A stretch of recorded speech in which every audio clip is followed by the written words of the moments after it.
नमस्कार दोस्तों, मैं हूं नीरज और आप देख रहे हैं आपका अपना चैनल एच के कंसेप्ट्स। तो आज के इस वीडियो में हम बात करेंगे CGHS के बारे में, जिसकी फुल फॉर्म होती है सेंट्रल गवर्नमेंट हेल्थ स्कीम। तो इसकी मैं पूरी जानकारी आपको दूंगा, वीडियो को आखिर तक जरूर देखिएगा।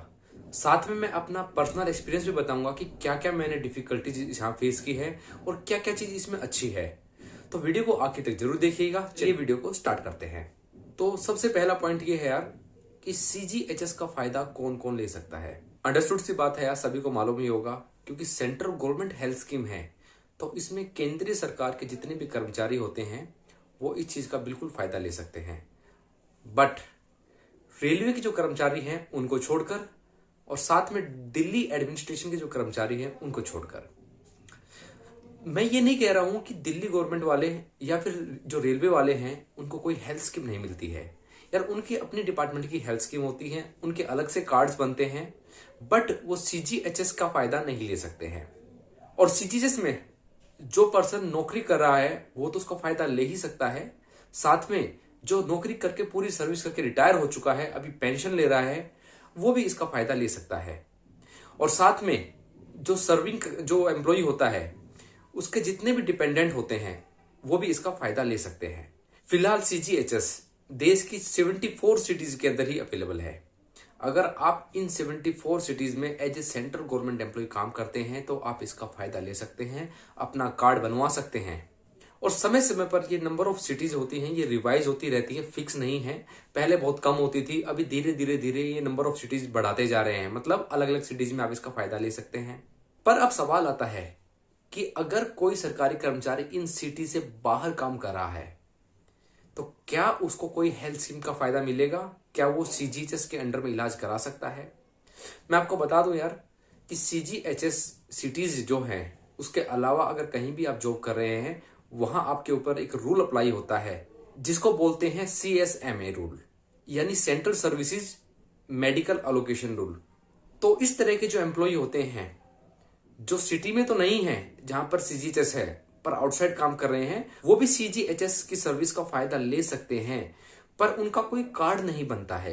जैसा कि आपने देखा होगा CGHS वालों का एक कार्ड बनता है, उनका कार्ड नहीं बनता है। उनका प्रोसीजर थोड़ा सा डिफरेंट होता है, बट वो CGHS के पैनल में जो हॉस्पिटल्स है वहां पर वो इलाज करा सकते हैं। उसका प्रोसीजर भी मैं आपको बाद में बता दूंगा, डिटेल में बताऊंगा प्रोसीजर, तो वीडियो पे बने रहिए।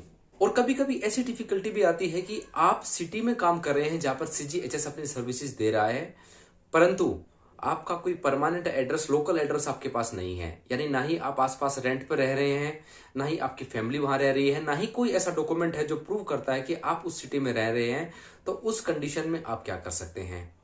क्योंकि CGHS में यार एक चीज कंपलसरी होती है, जहां भी आप रह रहे हैं उसके 5 किलोमीटर की रेडियस में कोई ना कोई CGHS का वेलनेस सेंटर होना कंपलसरी होता है। तो बहुत सारे लोग जो होते हैं उनकी जो फैमिली होती है गांव में रहती हैं, उस सिटी में ट्रांसफर होकर आते हैं, लोकल कोई एड्रेस है नहीं, तो उस कंडीशन में आप क्या कर सकते हैं? अगर आपने रेंट पर कोई घर लिया हुआ है तो उसका एक रेंट एग्रीमेंट जरूर होता है, तो वो रेंट एग्रीमेंट आपका लोकल एड्रेस प्रूफ बन सकता है। अगर आप अपने आधार कार्ड में एड्रेस में भी चेंज करा सकते हैं, अगर पॉसिबल हो किसी तरीके से करा सकते हो, तो वो भी एक लोकल एड्रेस की तरह आपका काम कर सकता है। पर इन दोनों में से ऐसा कुछ नहीं है तो एक अल्टरनेट मेथड आप ट्राई कर सकते हैं। हालांकि मैंने पर्सनली यूज नहीं किया है, बट सुना है कुछ लोग ऐसा यूज कर रहे हैं। अपने डिपार्टमेंट से लिखवा लीजिए कि ये पर्सन इस सिटी में इस लोकेशन पे काम कर रहा है। तो इस तरीके से भी आप अपना एक लोकल एड्रेस क्रिएट कर CGHS का उस सिटी में फायदा ले सकते हैं।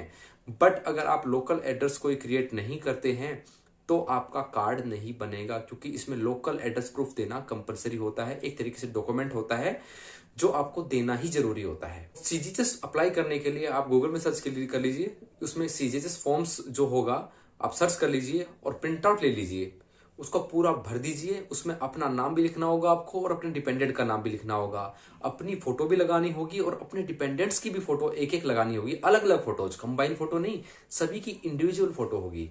क्योंकि यार इसमें जो कार्ड बनता है ना, पूरी फैमिली के हर पर्सन का अलग से एक कार्ड बनता है, एक कंबाइन कार्ड नहीं बनता है, जो कि एक अच्छी चीज है। तो वो फॉर्म फिलअप करने के बाद, फोटो चिपकाने के बाद अपने डिपार्टमेंट में सबमिट कर दीजिए एक एप्लीकेशन के साथ में कि मुझे CGHS कार्ड बनवाना है।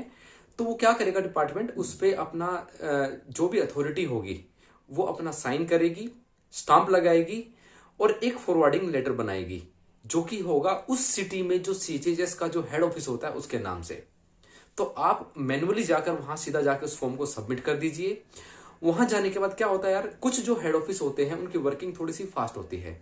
वो क्या करते हैं, सेम डे ही आपको एक पेपर कार्ड दे देते हैं जिसमें आपकी पूरी फैमिली का नाम होगा, डिपेंडेंट होगा, सब कुछ आपको दे देंगे, डिटेल दे देंगे। या फिर आप उस जो आपको जो एक बेनिफिशियरी आईडी दी जाएगी पेपर कार्ड के ऊपर, वो आप इनकी जो साइट है वहां पर जाकर लॉगिन कर सकते हैं और एक पेपर कार्ड हर जो फैमिली मेंबर है उसका एक प्रिंट आउट ले सकते हैं। एक तरीके से मतलब प्लास्टिक कार्ड तो नहीं मिलेगा, आप एक प्रिंट आउट ले सकते हैं जो कि एक प्लास्टिक कार्ड की तरह ही काम करेगा। कोई डिफरेंस नहीं है, किसी भी हॉस्पिटल में जाइए आपको इलाज मिलेगा।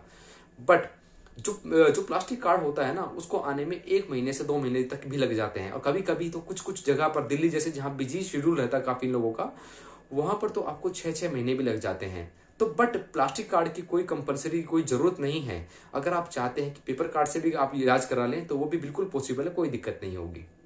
तो अब सीजीएचएस में अगर आपको इलाज कराना है तो आपको सबसे पहले अपने एरिया में, मैंने बताया था ना 5 किलोमीटर की रेडियस में एक वेलनेस सेंटर इनका होना जरूरी है, या डिस्पेंसरी भी बोल देते हैं उसको, वो होनी सीजीएचएस की बहुत जरूरी है। तो आपको उस डिस्पेंसरी में जाना होगा, अपना कार्ड दिखाना होगा। वहां से आपको डॉक्टर एक रेफरल लेटर देगा और रेफरल लेटर में सिर्फ इतना ही लिखा होगा कि आपको किस स्पेशलिस्ट से इलाज कराना है, किसी हॉस्पिटल का नाम नहीं होता है उसमें। तो वो आप जो रेफरल लेटर है और अपना जो कार्ड है वो लेकर सीधा सीधा किसी भी हॉस्पिटल में चला जाइए जहां से आपको इलाज कराना है। बट दोस्तों ध्यान रखिएगा, आपको उसी डॉक्टर को दिखाना है, यानी उसी स्पेशलिस्ट को दिखाना है। फॉर एग्जाम्पल, अगर आपको पेट में जो गैस की प्रॉब्लम है तो आपको गैस्ट्रो वाले डॉक्टर को दिखाना पड़ेगा जो गैस्ट्रिक प्रॉब्लम को डील करता है, और वो उस रेफरल लेटर में मेंशन होगा। अगर आपने किसी दूसरे डॉक्टर को दिखा लिया ना तो बाद में आप पैसा क्लेम नहीं कर पाएंगे, तो ये गलती मत कीजिएगा। अगर आपको लगता है कि डॉक्टर ने आपको सही डॉक्टर को रेफर नहीं किया है, जो डिस्पेंसरी का डॉक्टर है, अगर उसने रेफरल लेटर में सही जगह रेफर नहीं किया है ना, तो आप उनसे रिक्वेस्ट करके लिखवा लीजिए कि सर इसको रेफर मत कीजिए, इस स्पेशलिस्ट को रेफर कीजिए। चलिए आपने रेफर करा लिया, आप हॉस्पिटल में चले गए, तो जो फीस होती है बाय डिफॉल्ट सीजीएचएस में 150 रुपए होती है ओपीडी की फीस। चाहे डॉक्टर वो 1200 रुपए ले रहा हो, 2000 ले रहा हो, 5000 ले रहा हो, आपको उससे कोई मतलब नहीं है। बट अगर आप सीजीएचएस के थ्रू जाएंगे तो आपसे 150 रुपए से ज्यादा वो नहीं ले सकता है। तो ओपीडी होने के बाद डॉक्टर कुछ टेस्ट जरूर लिखेगा, या दवाइयों से पहले वो टेस्ट जरूर लिखेगा आपके। तो आप सीधा कभी भी डायरेक्ट जाकर वो टेस्ट मत करा लीजिएगा, वरना आपका पैसा रिफंड आपको अगर बाद में क्लेम करेंगे ना, वो क्लेम नहीं होने वाला है। सीधा सीधा उस जो ओपीडी की पर्ची जिसमें टेस्ट लिखा हुआ है उसको लेकर आप सीधा सीधा जाइए डिस्पेंसरी में। वहां पर वो डॉक्टर उसको एंडोर्स करेगा। एंडोर्स यानी उनका जो ऑनलाइन सिस्टम में है उसमें आपके जो टेस्ट है वो फीड कर लेगा और साथ में वहां स्टाम्प और सिग्नेचर करके देगा कि हाँ मैंने एंडोर्स कर दिया, इस डेट को कर दिया। उस एंडोर्स करने के बाद ही आप टेस्ट करा सकते हैं। हालांकि टेस्ट आप वैसे भी करा लेंगे तो आपके सीजीएचएस रेट में हो जाएंगे, बट आप क्लेम करने जाएंगे ना तब दिक्कत आपको हो जाएगी, क्योंकि एंडोर्स कराना पहले जरूरी है, पहले परमिशन लेना जरूरी है डिस्पेंसरी से, क्या मैं ये टेस्ट करा सकता हूँ। ऐसा इसलिए किया जाता है क्योंकि बीच में एक प्रॉब्लम आने लगी थी, जो जैसा मैं अपना पर्सनल एक्सपीरियंस बताऊं, जैसा मुझे डिस्पेंसरी के डॉक्टर ने बताया। पहले क्या करते थे हॉस्पिटल वाले, क्या करते थे एक ही टेस्ट को महीने में 5-5, 6-6 बार लिख देते थे, जिससे इनका जो अच्छा खासा पेमेंट बन जाती थी। और जो पेशेंट होता था बेचारे का खून निकलता रहता था अगर वो ब्लड टेस्ट करा रहा है तो सरकार को सीधा सीधा लॉस हो रहा था। इसलिए हर टेस्ट को एंडोर्स कराना जरूरी है, क्योंकि इसमें डिस्पेंसरी का डॉक्टर लगातार मॉनिटर करता है कि इस पर्सन के कितने कितने टेस्ट और कितने कितने महीने में कितनी कितनी बार हुए हैं।